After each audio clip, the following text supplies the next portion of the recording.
Retired Kano Tom Boteme or Minister w'ebyoburambuzi kandi wabajwekire mukuru w'ihanga aha mukoro ogu omu butumwa bwe yashaba abanya-Uganda okwejumbira omu kurinda obusingye ekirije kureetaho ebyoburambuzi byayongerwamu.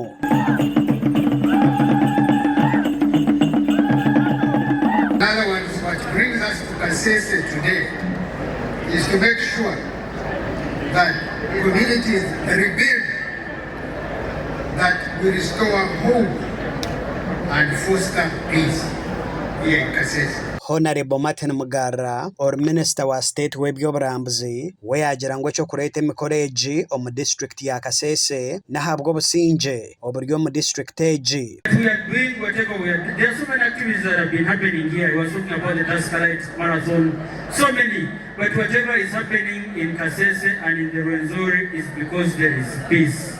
It's because there is what? There is peace. We know our history here. And we cannot speak tourism without peace. That's a lie.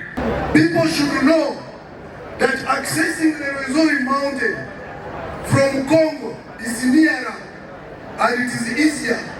And it's only 40 kilometers from the border. It's more easy and nearer than accessing it from Nyakarengijo. Right Honorable Joseph Kure Muranga enganzi y'obusinga bwa Rwenzururu nagira ngo mbi bariyo no bakora barumo bagaruzaho obusingye otireho no kubyara emiti. Abusanga barenzuru, we are doing what we call rebranding. Rebranding means doing things in a better way than we have been doing them.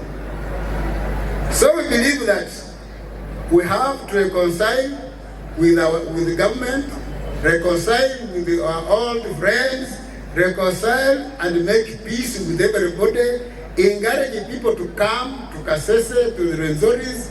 Omukoro ogu gwahikwaho enkuyanja y'abebembezi abatura hamwe na General Muhanga gasha kwa Gilbert Muhanguzi na Michael Tumwakire.